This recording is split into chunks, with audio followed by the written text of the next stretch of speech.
जय हिंद साथियों, कैसे हैं मेरे भाई? क्या हाल चाल है आप सभी का? देखना मेरे दोस्त, टॉप के 15 ऐसे सवाल जो सबसे ज़्यादा मेरे भाई आपके एग्जाम में पूछे गए सवाल है, जो कि सभी सारे के सारे सवाल, जितने सारे सवाल मैं आपको आज करवाऊंगा मेरे दोस्त, सारे सवाल आपके पीवाईक्यू से बेस्ड होंगे। और मेरे भाई मैक्सिमम क्वेश्चंस ऐसे हैं इसमें जो आपके मेरे भाई एक्सपेक्टेड क्वेश्चंस बन जाते हैं, जो आपके हो सकता है कि आपके ही शिफ्ट में मेरे भाई पूछ लिया जाए, है ना। तो इस क्लास को कतई मेरे भाई मिस मत करना। आज के सेट का सबसे पहला सवाल हम लोग लगाते हैं। यदि मोहन को एक पेन बेचने पर विक्रय मूल्य पर 20% का लाभ होता है तो उसका वास्तविक लाभ प्रतिशत क्या हो जाएगा? बताओ भाई क्या हो जाएगा, है ना। अच्छा देखना, प्रॉफिट कितना होता है 20% का। 20% को हम लोग कैसे लिख सकते हैं फ्रैक्शन में? तो बोलोगे भैया 1/5 परसेंट हटाओगे नीचे कितना होगा 100, यानी कि 20/100 को काटोगे 1/5 के बराबर।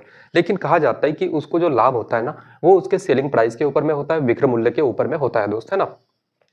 बताओ भाई किस पे होता है? विक्रय मूल्य के ऊपर में होता है। तो आपको ये जो नीचे दिया रहता है, ये आपका क्या हो जाएगा? जब कड़िय मूल्य पे लाभ होता है मेरे भाई, विक्रय मूल्य नहीं बोलता तो कड़िय मूल्य पे लाभ होता है, तो उस टाइम पे ये सीपी होता है, कॉस्ट प्राइस होता है। लेकिन एग्जामिनर बोल दिया है कि भाई विक्रय मूल्य के ऊपर में आप लाभ ले रहे हो, तो ये डिनोमिनेटर में ये क्या है? तो आपका विक्रय मूल्य है, एसपी है, और ये लाभ है, तो इसका मतलब ये प्रॉफिट हो गया। अब हम लोग सीपी बोल सकते हैं। सीपी कितना होगा? तो कोई सामान मेरे भाई कितने, आपका सामान 5 में जब आप बेचते हो ना, तो 1 का लाभ होता है, तो आपने खरीदा कितने में था? तो 4 में। अगर 4 का सामान में 1 का आप लाभ लोगे तो बेचोगे कितना में? तो 5 में मेरे दोस्त, है ना। तो आपको वास्तविक प्रॉफिट परसेंट निकालना है। तो प्रॉफिट परसेंट बराबर क्या होता है? प्रॉफिट अपन का क्या हो जाएगा? प्रॉफिट अपन का सीपी इंटू का क्या मेरे दोस्त? 100, है ना। ये फॉर्मूला होता है, याद रखना मेरे भाई, है ना। प्रॉफिट परसेंट कितना हो जाएगा? तो प्रॉफिट कितना है 1 और सीपी कितना 4 इंटू का कितना आपका 100। तो 4 से 100 को काटोगे कितना? तो आपका 25% के बराबर। लाभ कितना हो जाएगा? 25%। ऑप्शन नंबर बी बिल्कुल करेक्ट उत्तर इस सवाल का हो जाएगा आपका, है ना। छोटे छोटे सवाल है, कुछ कुछ सवाल मेरे भाई काफी छोटे होंगे। रैपिडली मेरे दोस्त हम लोग सवालों को लगाते हैं, फिर जहां पे समझाने की जरूरत होगी, बड़े बड़े सवाल होंगे, वहां पे मेरे भाई आपको सारी चीजें बताई जाएगी, है ना।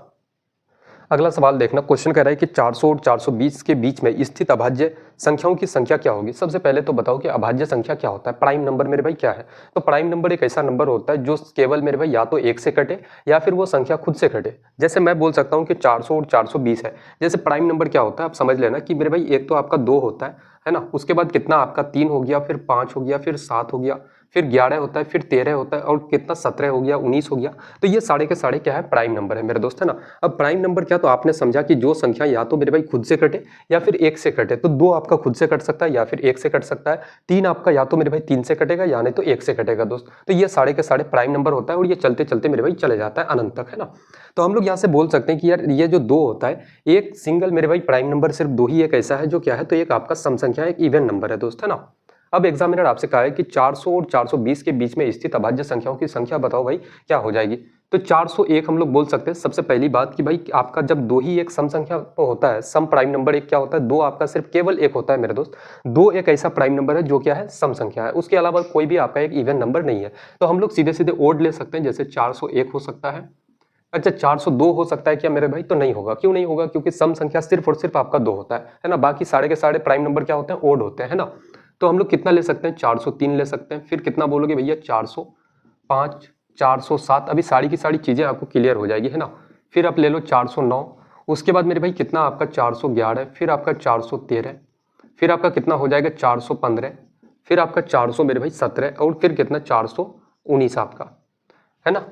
अब यहां से देखना, इस सवाल में थोड़ा सा हम लोग समय देंगे, हर एक चीज को सीखेंगे, क्योंकि आज के बाद मेरे भाई प्राइम नंबर के जितने सारे सवाल होंगे आप उसको विद इन सेकंड ऐसे मेरे भाई कैलकुलेट करके चीजों को आराम से आप निकाल पाओ दोस्त, है ना। काफी धैर्य के साथ इस सवाल को समझेंगे। अब मुझे यहाँ पे बताना कि जैसे मैं आपसे बोलूं कि भाई ये 411 आपका किससे कट रहा है, तो बोलोगे 4 और 1 5 और 1 6 मेरे भाई, यानी कि ये 3 का क्या है? तो मल्टीपल है, 3 से पूरा पूरा कट जाएगा, तो ये प्राइम नंबर नहीं हो सकता, है ना। प्राइम नंबर होता तो सिर्फ और सिर्फ 411 से कटता या फिर 1 से कटता आपका। ये मेरे भाई 3 से कट रहा है, ये नहीं हो सकता। अब यहां से बात करेंगे 415 5 से कटता है, ये नहीं हो सकता। 405 मेरे भाई 5 से कट जाएगा, ये नहीं हो सकता। फिर बोलोगे भैया कितना? तो यहाँ पे देखें 7 और 1 8 और 4 12, ये भी 3 से कटता है, ये भी नहीं हो सकता, है ना। और कौन सा? 7 और 4 11 मेरे भाई, ये भी आपका 11 का मल्टीपल है, ये भी नहीं हो सकता आपका। और कुछ ले सकते हैं क्या? जैसे 13 से देखोगे, 13 त्या का 39, है ना। एक बचेगा, फिर 13 मेरे भाई, 13 से पूरा पूरा कट जाता है, ये भी आपका नहीं हो सकता। और आगे कुछ हम लोग देख सकते हैं मेरे भाई। जैसे अगर यहाँ पे देखोगे 17 से अगर इसको हम लोग थोड़ा सा देखें, या फिर 9 4 13, 17 से अगर देखोगे तो ये नहीं, है ना। बिल्कुल मेरे भाई वो होगा। अगर इसको देखा जाए तो 4 3 7, इसको अगर देखा जाए तो कितना से ये कट सकता है? 3 3 9 2 23, नहीं कटेगा। अगर हम लोग 7 से देखें, 7 पंचे का 35, 5 और 1 6, 7 नंग 63, 7 से पूरा पूरा कट जाता है, ये भी आपका प्राइम नंबर नहीं हो सकता। तो बच कितना गया, 401 हो सकता है, 409 आपका एक प्राइम नंबर हो सकता है, 419 हो सकता है। तो टोटल कितना मेरे भाई, टोटल कितने प्राइम नंबर होंगे, तो आपके कितना हो जाएगा, आपका 3 हो जाएगा। 400 और 420 के बीच में 3 होगा। ऑप्शन नंबर बी बिल्कुल करेक्ट उत्तर इस सवाल का हो जाएगा दोस्त, है ना। तो हम लोगों ने क्या समझा कि भाई प्राइम नंबर होता क्या है, और सम प्राइम नंबर सिर्फ एक ही होता है, आपका 2 हो सकता है, बाकी जितने हो सकते हैं ओड होता है मेरे भाई, विषम संख्या होती है। और हम लोगों ने देखा कि प्राइम नंबर हम लोग आसानी से कैसे निकालते हैं दोस्त, है ना। अगला सवाल देखना, निम्नलिखित समीकरण में x का मान बताओ, क्या हो जाएगा। देखो मैक्सिमम क्वेश्चंस लगाने के ऊपर में बिलीव मत करना दोस्त, है ना। एक सवाल लगाओ लेकिन काफी बेहतरीन ढंग से डिटेल से इसके साथ पढ़ लो, ताकि उस पैटर्न के जितने सारे सवाल हो आने वाले शिफ्टों में या फिर एग्जाम में या फिर कहीं भी मेरे भाई, उस टाइप के सवाल जब भी आप देख लो तो आप उसको सॉल्व कर पाओ, है ना। तो उस लेवल का हिसाब से मेरे भाई आपको पढ़ना पड़ेगा दोस्त। अगला सवाल देखते हैं कि x भागा कितना है, तो आपका x, फिर बोलोगे भाई कितना है, तो आपका 0.55, और ये कितने के बराबर, तो आपका 1820 के बराबर। हम लोग यहाँ से बोल सकते हैं कि ये मेरे भाई भाग है, इसको गुना में बदलोगे तो 1/, कितना हो जाएगा आपका 0.55। आपका यहाँ से पॉइंट हटाओगे, यहाँ पे आपका 2 0 चले जाएगा, इधर कितना, तो 1820 के बराबर। 1 0 से 1 0 खत्म हो जाएगा। फिर मेरे भाई अगर यहाँ से काटोगे, 5 से काटोगे 10 को 2 बार से, 5 से काटोगे 11 बार से, 2 से इसको काटोगे कितना, तो 91 बार से। तो x बराबर कितना हो जाएगा 91, 91 और 10 कितना हो जाएगा मेरे भाई, तो आपका 100। तो 1001 कौन सा, तो ऑप्शन नंबर 1 करेक्ट आंसर हो जाएगा इस सवाल का, है ना। आगे बढ़ते हैं, अगला सवाल देखते हैं कि गणित की परीक्षा में 40 विद्यार्थियों का औसत अंक 70 हो गया। बाद में पता चला कि 90 को गलती से 30 लिखा गया और 75 को गलती से 45 लिखा गया। वास्तविक औसत अंक बताओ भाई क्या हो जाएगा। तो वास्तविक आपको निकालना है, एवरेज निकालना है। तो आप सिंपल सा सबसे पहले तो क्या बोलो कि भाई 40 विद्यार्थी है, क्या है मेरे भाई, टोटल स्टूडेंट 40 है, जिनका औसत एवरेज कितना है, तो आपका 70 है। ये तो हो गया मेरे भाई आपका औसत। अब इसमें से आप क्या करते हो कि 90 को गलती से 30 लिखा गया, गलती से किसको लिखा गया उसको हटाओ मेरे भाई।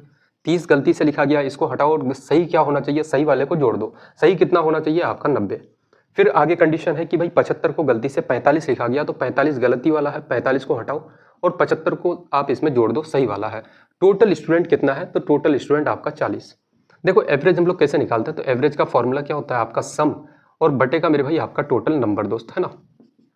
यहाँ से अगर देखा जाए तो यहाँ से क्या बोल सकते हैं, 7 गुना 4 28, यानी कि कितना 2800 के बराबर, माइनस कितना हो जाएगा इधर, यहाँ पे 90 माइनस 30 करोगे तो यहाँ पे आपका कितना बचेगा 60, और यहाँ पे मेरे भाई कितना 5 माइनस आपका 5 0 4 3 7, यहाँ पे 30 बचेगा, 60 और 30 कितना 90।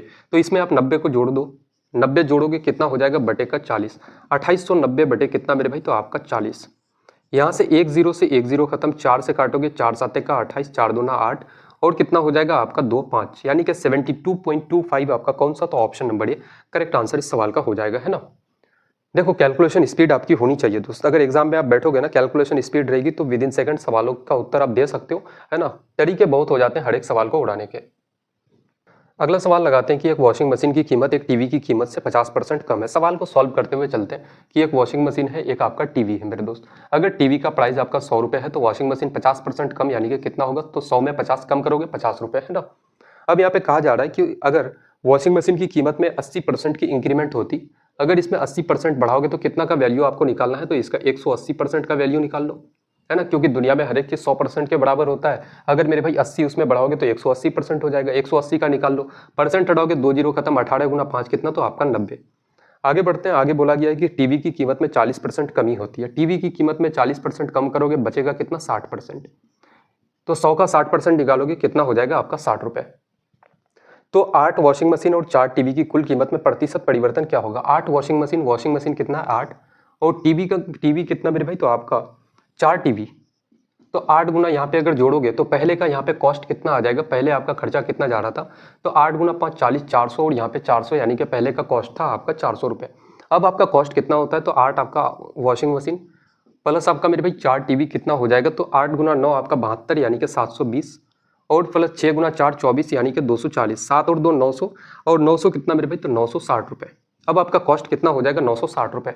तो यहाँ पे आपसे पूछा गया है कि कुल कीमत में प्रतिशत परिवर्तन बताओ, कितने की प्रतिशत परिवर्तन क्या होगा। पहले खर्चा 800 था, अब खर्चा 960 हो जाता है, कितने की इंक्रीमेंट होगी, कितने की इंक्रीमेंट होगी, परसेंट आपसे पूछा गया, तो 160 का वृद्धि, और वृद्धि किस पे, तो इस 800 पे, इंटू का क्या करना प्रतिशत में बदलने के लिए 100।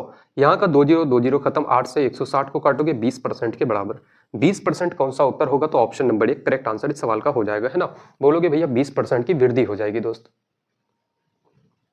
अगला देखना एक टाइम एंड वर्क का सवाल है कि ABC की एक काम को 6, 8, 12 दिनों में करते हैं। उन्होंने उन सभी ने एक साथ काम शुरू किया, लेकिन ए ने एक दिन बाद काम छोड़ दिया। शेष कार्य कितने दिनों में पूरा होगा? ए कितने दिनों में कर सकता है? 6 दिनों में। बी कितने दिनों में? तो 8 दिनों में। सी कितने दिनों में? तो आपका 12 दिनों में, है ना। अब मुझे बताओ कि टोटल काम कितना है, कुल कार्य कितना है। तो भाई समय का एलसीएम ले लो, यानी कि 12, 8 और 6 का एलसीएम कितना? तो आपका 24 के बराबर। अब एलसीएम लेने का तरीका समझो। तरीका क्या है कि 8, 6, 12 में सबसे बड़ा कौन है? 12 है आपका। तो बोलोगे 12 क्या इस 8 से कट रहा है, 6 से कट रहा है? 6 से तो कट जाता है, 8 से कट रहा है मेरे भाई तो नहीं कटता है। जब नहीं कटता है तो जो भी एलसीएम होगा ना, इससे मेरे भाई बड़े वाले का आपका क्या होगा? तो मल्टीपल होना चाहिए, है ना। तो 12 का 2 गुना 24 में चेक करते हैं। 24 क्या आपका 8 से कट रहा है? बोलोगे कट जाता है। 6 से कट रहा है मेरे भाई? कट जाता है। तो जिस पॉइंट पे कट जाए वही आपका क्या है? तो एलसीएम है दोस्त, है ना। 6 गुना 4 24, 8 का 24 और 12 गुना 2 24। अच्छा ये 24 क्या है? तो ये आपका है टोटल वर्क, कुल कार्य। और 4, 3, 2 ये क्या है? तो ए एक दिन में 4 काम करता है, बी एक दिन में 3 काम और सी एक दिन में 2 यूनिट काम आपका करता है ना। ए एक दिन के बाद काम छोड़ देता है, लेकिन काम सभी ने साथ में शुरू किया। तो एक दिन के बाद ए छोड़ देगा। मुझे बताओ कि एक दिन में तीनों मिलकर कितना काम करता है? तो 4, 3, 7 और 2 9, यानी कि एक दिन में कितना काम हो रहा है? तो 9 काम। तो 9 काम करेगा और ए मेरे भाई चले जाता है। उसके बाद बचेगा कितना? तो आपका 15 काम। अब ये 15 काम कौन करेगा? तो आपका बी और सी मिलकर के करेगा। तो 15 काम कितने दिनों में कर सकता है? बी एक दिन में 3 काम करता है, सी एक दिन में 2 काम करता है। तो एक दिन में दोनों मिलकर 5 यूनिट काम करेगा। तो 15 यूनिट कितने दिनों में? तो आपका 3 दिनों में। 3 डेज में कौन सा उत्तर है? तो option number D correct answer हो जाएगा इस सवाल का, है ना। आगे बढ़ते हैं, एक डेटाबेस वाले सवाल लगाते हैं कि एक सेल के दौरान 30% माल को 20% के प्रॉफिट पे, शेष माल को 50% अर्थात 35% को 25% के लाभ पर और बचे हुए 35% को 10% की हानि पर, तो समग्र लाभ प्रतिशत बताओ भाई क्या हो जाएगा। जैसे यहाँ पे समझना, ऐसे सवाल जब भी आ जाए डेटा वाले तो सबसे पहले तो ऊपर में डेटा लिख दो और नीचे क्या लिखो? तो प्रॉफिट या लॉस परसेंट। जैसे मैं कह सकता हूँ कि भाई सबसे पहले 30% माल को, तो डेटा कितना है? 30%। 30% का फ्रैक्शन वैल्यू 3/10 और इसको कितने के लाभ में बेचते हो? 20% प्रॉफिट, तो प्लस का 20%। फिर आगे बढ़ते हैं, आगे बोला गया कि शेष माल का 50% अर्थात 35% को 25% के लाभ में, शेष माल का क्या बोला गया? शेष माल का 50% है ना, रिमाइंडर का जो 50% है, रिमाइंडर का जो 50% है, जो शेष बच जाता है उसका 50% यानी कि 50% यानी कि 1/2 भाग को कितने के अर्थात यानी कि 35% को 25% के लाभ पे। अच्छा देखो एक चीज यहाँ पे कंडीशन ये है, यहाँ पे शॉर्टकट में हम लोग इस सवाल को निपटा सकते हैं। जैसे बोला गया है कि शेष माल का 50% और इसी 50% का, रिमाइंडर का 50% का वैल्यू ही कितना है? तो 35% के बराबर, यानी कि इस वाले पार्ट का वैल्यू कितना है? 35% के बराबर। तो हम लोग सीधे सीधे 35% का वैल्यू लिख सकते हैं। कितना हो जाएगा आपका? 7 पंचे का 35, उसके बाद 7/20 मेरे भाई, है ना। 7/20 माल को कितने? तो 25% लाभ पे, तो प्लस का 25%। फिर अगला बोला गया यहाँ पे आपने 30%, फिर यहाँ पे 35% और अगला कितना होगा? 35% और शेष 35% को 10% की हानि पर। 35% कितना? यानी कि 7/20 माल को कितने की? 10% की हानि पे, तो माइनस का 10%। अब जब हम लोग ऐसे काम कर लेते हैं तो प्रॉफिट या लॉस परसेंट आसानी से निकाल सकते हो। क्या करना है आपको? डेटा और मेरे भाई प्रॉफिट लॉस को गुना करना है। तो डेटा कितना हो जाएगा? यहाँ पे 20, यहाँ पे 20, यहाँ पे 10। तो डिनोमिनेटर में हम लोग मान लेते हैं कि टोटल डेटा आपका कितना है? तो भाई 20 मान लो, एलसीएम ले लो इसका। तो मुझे बताओ कि 3/10, 20 का 3/10 कितना हो जाएगा? तो आपका 10 दूना 20, 2 तिया का 6, ये कितना हो गया आपका? डेटा 6। फिर यहाँ पे मेरे भाई 20 से 20 खत्म, ये कितना बचेगा? 7 आपका। 7 और 6 13, तो ये कितना हो जाएगा आपका? 7। अब यहाँ पे डेटा आ गया मेरे पास, तो टोटल डेटा कितना है आपका? मेरे भाई 20 है। और हम लोग यहाँ पे बोल सकते हैं, सॉरी यहाँ पे मेरे भाई टोटल डेटा नीचे आता है। बोलोगे भैया इसको गुना मेरे भाई डेटा इंटू प्रॉफिट या लॉस करो। 6 गुना 20 कितना हो जाएगा? तो 120। 25 गुना 7 करोगे कितना हो जाएगा? तो 175। उसके बाद यहाँ पे माइनस है मेरे भाई, तो माइनस हो जाएगा। यहाँ पे क्या करोगे? तो माइनस आपका 70 कितना हो जाएगा? बोलोगे भैया माइनस का 70। और बटे का कितना मेरे भाई? तो बटे का हम लोग लिख सकते हैं कि टोटल डेटा कितना है आपका? 20 है। 120 75 को जोड़ दोगे कितना हो जाएगा आपका? 200। 275 और 20 कितना मेरे भाई? तो आपका 295। 295 डायरेक्ट हम लोग करते हैं। 295 माइनस 70 करोगे कितना बचेगा? 5। 7 और 2 9 मेरे भाई, आपका कितना? 225। और बटे का कितना करोगे? 20 आप। इसको अगर काटोगे यहाँ से 20 को मेरे भाई 2 से इसको अगर काटोगे 11 बार से 2 दूना 4 और कितना बचेगा? 0.5। यहाँ से 0 हटाओगे, पॉइंट हट के यहाँ लग जाएगा, तो उत्तर कितना आ जाएगा? 11.25। कितना आ जाएगा? 11.25%। Option number A correct answer इस सवाल का हो जाएगा दोस्त, है ना। अगला क्वेश्चन है कि एक दुकानदार अपनी वस्तु पर क्रय मूल्य से X% अधिक पर मार्क करता है, अंकित करता है और उन्हें 40% की छूट पे बेचता है, 80% लाभ कमाता है। X का मान बताओ क्या हो जाएगा। जैसे कितना कर रहे हो? 40% का डिस्काउंट है ना, तो डिस्काउंट कितना है भाई? तो आपका 40%। अच्छा 40% को हम लोग कितना लिख सकते हैं? तो 2/5। ये 5 क्या है तो आपका डिनोमिनेटर में डिस्काउंट परसेंट को तोड़ोगे तो मार्क प्राइस, और ये क्या है तो आपका डिस्काउंट है, तो सेलिंग प्राइस क्या हो जाएगा भाई, 5 के सामान में 2 का आप छूट दोगे तो सेलिंग प्राइस कितना आपका 3। आगे बात करते हैं, आगे कितना है तो आपको 80% का लाभ होता है, प्रॉफिट परसेंट कितना है 80%, 80% है मेरे भाई, तो 80% का फ्रैक्शन वैल्यू कितना हो जाएगा, तो बोलोगे भैया 80/100 कितना मेरे भाई, 80/100 यानी कि 4/5 के बराबर कितना हो जाएगा, 4/5 प्रॉफिट परसेंट है तो नीचे कॉस्ट प्राइस, और ये आपका क्या हो गया, प्रॉफिट हो गया, तो आपका सेलिंग प्राइस कितना हो जाएगा, 5 का सामान 4 का लाभ लोगे, बेचोगे कितना में, तो 9 में, है ना, कितना में बेचोगे तो बोलोगे भैया 9 में। आपसे पूछा गया कि एक्स का मान बताओ, तो हम लोग ऐसे लिख देते हैं कि मार्क प्राइस लिखो, सेलिंग प्राइस लिखो और कॉस्ट प्राइस लिख दो। आप मार्क प्राइस कितना है आपका 5 है, तो सेलिंग प्राइस कितना हो रहा था आपका 3। फिर मेरे भाई आप यहाँ पे देखोगे, अगर यहाँ पे देखोगे तो यहाँ पे कॉस्ट प्राइस कितना है 5 है आपका, एक लाइन नीचे लिखना, तो आपका सेलिंग प्राइस कितना हो जाता है आपका 9। रेशियो में तो यहाँ पे 9 आ जाएगा, यहाँ पे भी कौन आ जाएगा, खाली जगह में 9 आपका, तो 3 से काट सकते हैं, 3 3 3 और 9 को 3 बार से, 5 गुना 3 कितना आपका 15 रेशियो 9 रेशियो आपका 5। आपसे क्या बोला गया है कि वो 80% x% अधिक मूल्य पर अंकित करता है, कड़िय मूल्य से x% ज्यादा पर आप मार्क करते हो, यानी कि कितना ज्यादा पर मार्क करते हो तो x%, तो हम लोग बोल सकते हैं मार्क कितना ज्यादा मेरे भाई, तो 10 का ज्यादा करके आप मार्क करते हो तो 10 बटे किस पे मार्क ज्यादा करते हो, 5 पे, इनटू का आपका 100 हो जाएगा, तो यहाँ से हम लोग काट सकते हैं, 5 से 10 को काटोगे 2 बार से कितना, तो आपका 200% के बराबर, परसेंट से परसेंट खत्म हो जाएगा, तो x का वैल्यू 200 कौन सा, तो ऑप्शन नंबर डी करेक्ट उत्तर इस सवाल का हो जाएगा आपका, है ना। देखना अगला सवाल लगाते हैं, यदि किसी आयत की लंबाई 30% बढ़ा दी जाए और क्षेत्रफल अनचेंज रखा जाए, अपरिवर्तित रखने के लिए चौड़ाई को कितने % कम करना होगा, है ना। देखो उस टाइम से कंटिन्यूसली मेरे भाई साढ़े के साढ़े सवाल को 1 बाय 1 हम लोग लगाते जा रहे हैं ना, आपसे कोई बातचीत नहीं होगी मेरे भाई, जब हम लोगों का क्लास कंप्लीट होगा पूरे टॉप के 15 सवाल लगा लेंगे हम लोग, फिर आपसे मेरे भाई बात करेंगे, है ना। देखना इस सवाल को लगाते हैं, लंबाई कितना बढ़ाते हो 30%, तो इसमें ओल्ड लिख दो और क्या लिख दो, तो न्यू लिख दो मेरे दोस्त, है ना। लेंथ कितना बढ़ाते हो 30%, 30% का फ्रैक्शन वैल्यू कितना होता है 3/10 आपका, अगर पहले लंबाई आपका 10 यूनिट था, 3 की इंक्रीमेंट करोगे तो अब लंबाई कितनी हो जाएगी, तो आपका 13 यूनिट। चौड़ाई मेरे भाई नहीं पता है, और हम लोगों को क्या पता है, एरिया पता है, एरिया क्या होता है, तो लंबाई गुना चौड़ाई आपका, एरिया पहले आपका अगर 1 यूनिट था तो अब भी कितना होना चाहिए 1 यूनिट मेरे दोस्त, एरिया आपका बराबर होना चाहिए। तो हम लोग इसमें क्या कर सकते हैं, इस 1 को उठा के यहाँ पे रख दो, और मेरे भाई इस 1 को यहाँ पे रख दो, और इस वाले 13 के साथ क्रॉस मल्टीप्लाई कर दो, 13 को इसके साथ में गुना कर दो, फिर इस 1 को उठा के यहाँ पे रख दो और इस 10 के साथ में क्या कर दो, गुना कर दो। अब मुझे बताओ कि चौड़ाई पहले अगर 13 यूनिट था, अब आपका 10 यूनिट हो जाता है, तो आपका क्या करोगे, तो इसमें मेरे भाई क्या हो रहा है, तो कमी हो रहा है ना। कितने की डिक्रीज होगा, डिक्रीज मेरे भाई परसेंट, कितना परसेंट कम कर रहे हो, तो 3 कमी कर रहे हो, और कम किस पे, तो इस 13 पे, इंटू का क्या करोगे 100 आप, 300/100 कितना हो जाएगा, 13 दूना का 26 बचेगा कितना, तो आपका 4 13 या 39, 23 पॉइंट समथिंग आएगा, एक ही आपका उत्तर है 23.07% आपका कौन सा, तो option number C correct answer आपका इस सवाल का हो जाएगा मेरे भाई, है ना। समझ आ रही है, बताओ यहाँ तक किसी को कोई परेशानी कोई दिक्कत है तो बताएंगे एक बार। अगला सवाल कह रहा है कि साइन ए बराबर 3/5 है और ए न्यून कोण है, तो √16 into sec A into cosec A का मान बताओ भाई क्या हो जाएगा। जैसे साइन ए कितना है, तो आपका साइन ए कितना मेरे भाई आपका 3/5 के बराबर है, तो सबसे पहले आपको यहाँ पे आपको निकालना क्या है, तो √16 इंटू का क्या है, तो आपका सेक ए इंटू का क्या है, तो आपका कोसेक, कोसेक ए आपका। तो हम लोग यहाँ से बोल सकते हैं कि साइन थीटा के लिए हम लोग क्या लिखते हैं, परपेंडिकुलर अपॉन का हाइपोटेनस, ठीक है। क्या होता है परपेंडिकुलर अपॉन का हाइपोटेनस, तो ये क्या हो जाएगा, नीचे आपका हाइपोटेनस हो जाएगा h हो जाएगा, और ऊपर वाला क्या है परपेंडिकुलर है, तो बेस क्या हो जाएगा, तो बोलोगे भैया बेस जो होता है ना वो क्या होता है मेरे भाई, तो एक ट्रिपलेट आपने पढ़ा होगा कि भाई 3 4 5 का क्या होता है, ट्रिपलेट होता है दोस्त, है ना। तो बेस कितना, अगर 3 परपेंडिकुलर है, हाइपोटेनस 5 है, तो बेस कितना होगा 4 के बराबर। या फिर आपने ऐसा देखा होगा कि यार एक राइट एंगल ट्राइंगल आपका है, ये राइट एंगल ट्राइंगल है, यहाँ पे ये आपका थीटा है मेरे भाई, हाइपोटेनस 5 है, और आपका क्या है परपेंडिकुलर अगर 3 है, तो बेस क्या होगा, तो हम लोग एक फॉर्मूला जानते हैं कि राइट एंगल ट्राइंगल है, ये 90 डिग्री का एंगल बनता है, तो बोलोगे भैया क्या है, कर्ण अगर 5 है तो लंब कितना है 3 है, तो बेस क्या हो जाएगा, तो हम लोग बेस के लिए फॉर्मूला जानते हैं कि भाई बेस का स्क्वायर बराबर क्या होता है, हाइपोटेनस का स्क्वायर प्लस क्या हो जाएगा मेरे भाई, हाइपोटेनस का स्क्वायर माइनस का परपेंडिकुलर का स्क्वायर आपका।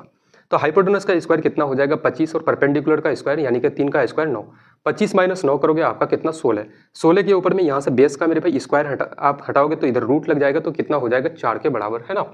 तो बेस कितना आ गया 4 आ गया, 16 का रूट तोड़ोगे आपका 4, सेक ए का वैल्यू क्या होगा, सेक क्या होता है, तो बोलोगे भैया कोस का उल्टा होता है, कॉस कितना होता है मेरे भाई, तो बेस अपॉन हाइपोटेनस, तो यहाँ पे सेक क्या हो जाएगा हाइपोटेनस अपॉन का बेस, हाइपोटेनस कितना है 5 है और बेस कितना है आपका 4 है। फिर कोसेक क्या होता है, तो साइन का उल्टा, साइन होता है परपेंडिकुलर अपॉन हाइपोटेनस, तो कोसेक क्या होगा हाइपोटेनस अपॉन परपेंडिकुलर, तो हाइपोटेनस कितना है 5 है और परपेंडिकुलर कितना हो जाएगा 3 आपका। 4 से 4 खत्म हो जाएगा, 5 गुना 5 25, 25/3 कौन सा उत्तर है आपका 25/3 आपका ऑप्शन नंबर 1 करेक्ट आंसर इस सवाल का हो जाएगा, है ना। रैपिडली मेरे भाई सभी सवालों को रैपिडली उड़ाएंगे, 15 सवाल, मजा आ जाएगा मेरे भाई। और जब एग्जाम में बैठोगे हूबहू ऐसे ही सवाल आपको दिखने को मिलेंगे वहां पे। आगे बढ़ते हैं, अगला सवाल लगाते हैं कि दो बैंक ए और बी ने क्रम से 4%, 8% वार्षिक ब्याज दर पर ऋण दिए। अजय ने प्रत्येक बैंक से आपका कितना, तो भाई कुछ अमाउंट का ऋण लिया। 5 वर्ष के बाद दोनों बैंक को दिए गए साधारण ब्याज के बीच का धनात्मक अंतर बताओ क्या हो जाएगा। सबसे पहले ए के बारे में बात करें, और कौन है, तो आपका एक बी नाम का एक व्यक्ति है। अच्छा, साधारण ब्याज का प्रॉपर्टीज ये कहता है, साधारण ब्याज हमसे क्या कहता है कि भाई पहले साल अगर 1 रुपये का ब्याज दे रहे हो, दूसरे साल भी 1 रुपये, तीसरे साल भी 1 रुपये। पहले साल 10 रुपये आपको ब्याज लग रहा है, दूसरे साल भी 10 रुपये लगेगा, तीसरे साल भी 10 रुपये लगेगा। मतलब यह है कि साधारण ब्याज में हर एक साल ब्याज क्या होता है, बराबर बराबर देना होता है दोस्त, है ना। आप अगर पहले साल 4% देते हो, दूसरे साल 8%, सॉरी पहले साल 4% देते हो तो दूसरे साल भी कितना देना होगा, 4%, तीसरे साल भी 4%, और लगातार मेरे भाई कंटिन्यूसली 5 सालों तक अगर आप ब्याज दोगे तो कितना दोगे, 4 गुना 5 आपका 20%। तो ए ब्याज कितना, ए का ब्याज क्या हो जाता है, ए का अगर ब्याज देखें, इंटरेस्ट देखें मेरे भाई, ए का अगर एसआई देखें, सिंपल सा लिख दो, एसआई की बात हो रही है, तो ए का एसआई कितना हो जाएगा आपका 20% के बराबर। वैसे ही मेरे भाई बी का अगर सिंपल इंटरेस्ट देखा जाए, बी का एसआई कितना हो जाएगा 8% के हिसाब से 5 सालों के लिए कितना, तो आपका 40%। आपका अंतर कितने का हो रहा है, सिंपल इंटरेस्ट का अंतर कितना है, तो 20% के बराबर, है ना। अंतर 20%, और इसी 20% का वैल्यू आपको निकालना है। प्रिंसिपल कितना है, तो आपका 3, और मेरे भाई आपका 5 जीरो, है ना, इतना ही दिया गया है ना प्रिंसिपल, इतना प्रिंसिपल है मेरे भाई। ये प्रिंसिपल जो होता है अपने आप में कितना होता है, 100% के बराबर। आपको निकालना है क्या, तो difference of SI between A and B, ठीक है। ए और बी के बीच का मेरे भाई अंतर बताना है कि भाई दोनों के एसआई में कितने का अंतर है। तो बोलोगे भैया अंतर कितने का है, 20% का। इसी 20% का वैल्यू निकालना है। परसेंट से परसेंट खत्म हो जाएगा, 2 जीरो से 2 जीरो खत्म, आपका बचेगा कितना, तो आपका 4 जीरो, और आपका 3 गुना 2 आपका 6। कौन सा उत्तर है, तो option number C, option number C correct answer इस सवाल का हो जाएगा, है ना।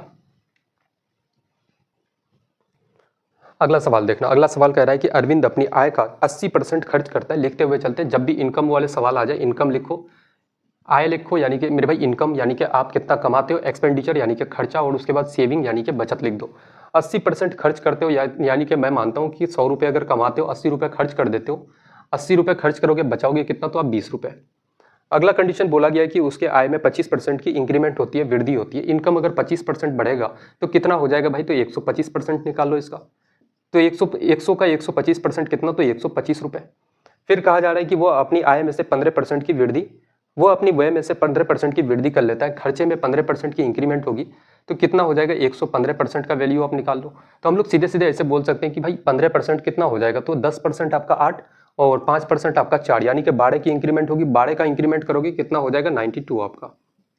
अब मुझे बताओ कि इतना में से इतना आप खर्चा करते हो, बचाते कितना हो, तो 5 - 2 करोगे 3, फिर 12 - 9 करोगे कितना हो जाएगा 3। कितने की मेरे भाई वृद्धि हुई, सेविंग में कितने की इंक्रीमेंट होगी आपकी, उसके बचत में कितने की इंक्रीमेंट होगी, तो सेविंग में इंक्रीमेंट कितने का हो जाएगा, इंक्रीमेंट परसेंट। बोलोगे भैया 13 का इंक्रीमेंट होगा, और किस पे मेरे भाई, तो पहले वाले पे यानी कि 20 पे, इंटू का क्या करोगे, तो 100। 20 से 100 को काटोगे 5 बार से, 13 गुना 5 कितना, 65% के बराबर। 65% कौन सा, तो ऑप्शन नंबर डी करेक्ट उत्तर इस सवाल का हो जाएगा, है ना। बात समझ आ रही है भाई, कोई दिक्कत किसी को यहाँ तक बताएंगे एक बार। अगला देखना है, एक ट्रायंगल का काफी जबरदस्त सवाल है कि त्रिभुज की ऊंचाई, सॉरी त्रिभुज की भुजाओं की लंबाई 52, 39 और 65 सेंटीमीटर है। 39 सेंटीमीटर लंबाई वाले भुजा के संगत शीर्षलंब की लंबाई ज्ञात करो। भाई क्या हो जाएगा, जैसे एक ट्रायंगल आपका है, ये आपका एक ट्रायंगल हो गया मेरे दोस्त, और यहाँ पे क्या है, तो हम लोग मान लेते हैं कि यार त्रिभुज है मेरे भाई, जिसकी ऊंचाई जैसे क्या बोला गया है आपको, 39 सेंटीमीटर। जैसे ये 39 सेंटीमीटर है यहाँ से यहाँ तक, और एक को मान लेते हैं कितना, तो ये आपका कितना है 52 सेंटीमीटर, और ये वाला कितना, एक साइड कितना है, तो आपका मेरे भाई 52 सेंटीमीटर, है ना। सॉरी ये 52 हो गया, तो एक आपका कितना 65 ले लो, या फिर इसी को 65 ले लो आप, कोई दिक्कत की बात नहीं है। और ये कितना है, तो आपका बोलोगे भैया ये कितना है, 52 सेंटीमीटर। अच्छा ये लंब है, परपेंडिकुलर है, तो ये 90 डिग्री का एंगल बनाएगा। कितना बोलोगे भैया, ये आपका 90 डिग्री का कोण बनाएगा। तो हम लोग इसके लिए एक फॉर्मूला पढ़े हैं। जैसे सबसे पहले तो आप मेरे भाई इस त्रिभुज का सेमी पेरीमीटर क्या होता है, तो बोलोगे भैया तीनों साइड को जोड़ दो, उसका आधा कर दो, यानी कि कितना, तो 9 × 5 = 14 और 2 मेरे भाई कितना 16। फिर आपका 4 और 6 10 और 5 आपका 15, 156 का आधा कितना होगा, तो सेमी पेरीमीटर बोलोगे भैया आपका 1 और 8 दूना 16 यानी कि 78 सेंटीमीटर के बराबर। इसका एरिया निकालोगे तो एरिया का फॉर्मूला हम लोग जानते हैं कि हीरोन फॉर्मूला आप जानते हो कि √√ s × s - a × s - v × s - का c करते हो आप। तो हम लोग क्या लगाएंगे, रूट लगाएंगे। s कितना है, तो आपका 78 है, और क्या करोगे, तो s - a करोगे, यानी कि s में से किसी भी एक साइड को माइनस कर दो। इसी को करते हैं मेरे भाई, तो 18 - 9 करोगे तो आपका 9 बचेगा, यहाँ पे 6 - 3 आपका 3। फिर इसमें से इसको माइनस कर दो, यानी कि 8 माइनस 2 करोगे 6 आपका, 7 माइनस 5 आपका 2, है ना। फिर यहाँ से इसके माइनस कर दो, 8 माइनस 5 करोगे आपका 3 होगा, 7 माइनस 6 आपका 1 हो जाएगा। जैसे मैं यहाँ से कह सकता हूँ, जैसे 26 को देखोगे तो ये क्या है, 13 गुना आपका 2 है। और मेरे भाई आप 39 को देखोगे तो कितना है आपका, बोलोगे भैया कितना है, तो आपका 13, या फिर 26 को छोड़ो, 39 को देखोगे 13 गुना कितना है, 3 है। और 78 को मेरे भाई हम लोग कैसे लिख सकते हैं, तो 26 गुना 3 आप 78 लिख सकते हो। तो हम लोग कह सकते हैं कि यहाँ पे भी आपका 26 है, यहाँ पे 26, तो एक 26 आपका बाहर आ जाएगा। फिर मेरे भाई यहाँ पे आपका 13 है, यहाँ पे भी 13 है, तो एक 13 आपका बाहर आ जाएगा। फिर 3 यहाँ पे है, 3 यहाँ पे है, तो आपका 3 बाहर आ जाएगा। तो रूट से मेरे भाई ये सब साढ़े के साढ़े क्या हो जाएंगे, बाहर आ जाएंगे। डबल डबल होने पे क्या होता है, स्क्वायर, और स्क्वायर से रूट खत्म हो जाएगा, तो ये साढ़े के साढ़े बाहर आ जाएंगे। तो ये आपका क्या हो गया, तो बोलोगे भैया ये आपका एरिया निकल गया दोस्त, है ना। अब यहाँ से एक चीज देखना कि एरिया का फॉर्मूला हम लोग तो ऐसे भी जानते हैं कि राइट एंगल ट्राइंगल में, या फिर हम लोग ऐसे जानते हैं कि जब परपेंडिकुलर पड़ रहा है तो ये 90 डिग्री बन रहा है, तो हम लोग एरिया तो ऐसे भी निकाल सकते हैं ना कि यार एरिया का फॉर्मूला क्या होता है, एक आपका हाफ ऑफ बेस इंटू का हाइट। मेरे भाई ये भी तो आपका एक फॉर्मूला होता है। तो बोलोगे भैया जैसे इसको हम लोग x मान लेते हैं, तो हाफ ऑफ बेस कितना मेरे भाई, तो आपका 39, और हाइट कितना आपका x। तो मैं कह सकता हूँ कि यार इसका मेरे भाई एरिया जितना आ रहा है वो इस एरिया के बराबर होगा ना, है ना, क्योंकि ट्रायंगल का एरिया आपका इतना आ रहा है और आप मेरे भाई दूसरे फॉर्मूले से देख रहे हो तो एरिया इतना आ रहा है। तो हम लोग कह सकते हैं कि दोनों एरिया बराबर है। तो हम लोग लिख सकते हैं कि 1/2 इंटू का 39 इंटू का x, और ये बराबर होगा कितना का, तो आपका 26 गुना 13 गुना 3 के बराबर। तो यहाँ से हम लोग बोल सकते हैं कि 13 से 39 को काटोगे 3 बार से, 3 से 3 खत्म आपका, तो x बराबर कितना हो जाएगा, 78 के बराबर, है ना। क्रॉस मल्टीप्लाई करोगे 26 गुना 2, सॉरी 26 गुना मेरे भाई 2 करोगे, है ना, 78 नहीं होगा, 26 गुना 2 करोगे तो कितना आपका 52 के बराबर। तो x कितना हो जाएगा, 52 सेंटीमीटर। कौन सा आपका ऑप्शन है, तो एक ही ऑप्शन है, ऑप्शन नंबर सी करेक्ट उत्तर इस सवाल का हो जाएगा, है ना। काफ़ी ज़बरदस्त, काफ़ी मेरे भाई अच्छा सवाल था, और ऐसे सवाल देखने को मिलेंगे मेरे दोस्त, ज़रूर ऐसे सवालों को प्रैक्टिस करके जाना आप, है ना। एक एवरेज का सवाल है कि समूह ए के 10 सदस्यों का खर्चा कितना है, 200 रुपये, बी के 50 सदस्यों का खर्चा 300, सी के 40 सदस्यों का खर्चा आपका 400। तो प्रति सदस्य कुल खर्च, औसत खर्च बताओ भाई क्या हो जाएगा। टोटल का मेरे भाई, टोटल का आपको टोटल का क्या बताना है, तो एवरेज बताना है। तो हम लोग सीधे सीधे लिख सकते हैं कि टोटल का मेरे भाई पहले 10 सदस्य का औसत खर्चा कितना है, 200, तो 10 सदस्य का टोटल खर्चा कितना होगा, तो 10 गुना 200, है ना। प्लस कितना करोगे, तो आप 20 का, बी का देखना 50 सदस्य है जिनका एवरेज कितना है, तो आपका 300, तो 50 गुना 300 हो जाएगा। प्लस कितना करोगे मेरे भाई, सी का 40 सदस्य जिनका एवरेज कितना है, तो 40 गुना आपका 400, बटे कितना होगा टोटल पर्सन। टोटल पर्सन कितना हो जाता है आपका 10 और 50 60, और 40 आपका 100। तो नीचे में कितना कुल सदस्य आपका। हम लोग पूरे को मेरे भाई ना हम लोग जोड़ जाड़ करके सीधे सीधे हम लोग बोल सकते हैं कि इसका 2 जीरो, इसका 2 जीरो और इसका 2 जीरो कॉमन ले सकते हैं, तो इसका 2 जीरो खत्म हो जाएगा। कितना बचेगा, 2 गुना 10 आपका 20, 50 गुना 3 150, प्लस 4 गुना 4 16 160। सबको जोड़ोगे कितना हो जाएगा, 100 और 100 200, 200 और मेरे भाई आपका 100 300, 310 और 20 आपका 330 के बराबर, 330 रुपये आ जाएगा। कौन सा उत्तर है, तो ऑप्शन नंबर आपका बी बिल्कुल करेक्ट उत्तर इस सवाल का हो जाएगा दोस्त, है ना। देखो ऐसे अगर मेरे भाई कैलकुलेशन स्पीड आपकी नहीं होगी तो भैया फिर सिलेक्शन लेना बहुत मेरे भाई टफ हो जाएगा आपके लिए, है ना। कैलकुलेशन स्पीड इतनी होनी चाहिए, चीते की रफ्तार होनी चाहिए मैथ में, है ना। आज के सेट का आखिरी सवाल लगाते हैं। क्वेश्चन कह रहा है कि 2 की पावर कितना है, तो 2 की पावर 5/2, फिर कितना है मेरे भाई, तो आपका भागा 4 गुना √8 बराबर कितना है, तो आपका क्वेश्चन मार्क, या फिर इसको x मान लेते हैं हम लोग, है ना, x मान लो। फिर कितना है, भागा 10 आपका। यहाँ से हम लोग जब भी एक फॉर्मूला पढ़े हो या फिर फॉर्मूला अगर नहीं भी याद है तो हम लोग ऐसे बोल सकते हैं कि 2 की पावर 5/2 को हम लोग ऐसे लिख सकते हैं 1 प्लस कितना हो जाएगा मेरे भाई आपका, जैसे देखोगे, या फिर यहाँ पे आप 2 ले लो, यहाँ पे कितना ले लो, 2 ले लो मेरे दोस्त, है ना। या फिर फॉर्मूला ही बता देते हैं, कल को जाके हो सकता है कि बहुत सारे लोगों को ऐसे दिक्कतें आ सकती है। जैसे फॉर्मूला आप जान लो कि a की पावर m/n अगर जब भी हो जाए तो आप सिंपल सा क्या लिखते हो कि भाई यहाँ पे क्या है, n है तो रूट लगाना, और इस n को मेरे भाई यहाँ पे रख देना। बोलोगे भैया अगर यहाँ n के जगह में 2 होगा तो स्क्वायर रूट, 3 होगा तो क्यूब रूट, 4 होगा तो पावर 4 रूट, ठीक है। तो हम लोग मेरे भाई n को यहाँ रखते हैं और बोलोगे क्या इधर हो जाएगा, तो a की पावर m आपका। तो यहाँ पे कितना है, 2 है, तो यहाँ पे मेरे भाई डिनोमिनेटर में 2 है तो इसका मतलब स्क्वायर रूट लगेगा, और 2 की पावर कितना हो जाएगा 5 आपका। भागा कितना है, तो 4 गुना 8 को बाहर करोगे तो 4 दुना का 8, 4 को रूट से बाहर करोगे 2 गुना √2 आपका हो जाएगा, बराबर कितना, तो x गुना 1/10 लिख सकते हैं, है ना। 2 की पावर 5 32, 32 मेरे भाई 16 गुना 2 होता है, तो 16 को बाहर करोगे 4 और आपका √2, और नीचे ये कितना हो जाएगा, गुना में इसको लेकर क्या होगे, तो 4 दुना का 8 हम लोग बोल सकते हैं, गुना कितना, भागा को गुना में बदलोगे तो 1/, इतना आ जाएगा, तो 4 दुना का 8 √2 हम लोग लिख सकते हैं। यहाँ से √2 से √2 खत्म हो जाएगा, 4 से मेरे भाई 8 को काटोगे 2 बार से, और इधर कितना है तो x गुना आपका 1/10, 2 से इस 10 को काटोगे 5 बार से, तो x बराबर कितना आपका 5 के बराबर है ना। x बराबर कितना आ जाएगा 5, कौन सा उत्तर है तो option number C correct answer इस सवाल का हो जाएगा दोस्त, है ना। काफ़ी बेहतरीन ढंग से मेरे भाई टॉप के 15 सवाल हम लोग काफ़ी रैपिडली हम लोग लगा चुके हैं, और हम लोगों का सेशन यहाँ से आज मेरे भाई इस क्लास का एंड करते हैं। काफ़ी ज़बरदस्त तरीके से हम लोग लगा चुके हैं मेरे भाई। देखो अभी एग्जाम चल रहा है, मिनिमम टाइम में मैक्सिमम सवाल आप कितना लगा पाते हो ये सबसे इंपॉर्टेंट हो जाता है दोस्त, है ना। तो आज की क्लास को यहीं तक समाप्त करते हैं, और ये क्लास हम लोगों की कंटिन्यू चलेगी। मेरे साथ आप जुड़ जाओ अभी से, ताकि मेरे भाई अपने एग्जाम को आप बेहतर, अपने पेपर को आप बेहतर ढंग से करके आ पाओ एग्जाम में, है ना। तो आज की क्लास को यहीं तक रखते हैं, तब तक के लिए जय हिंद।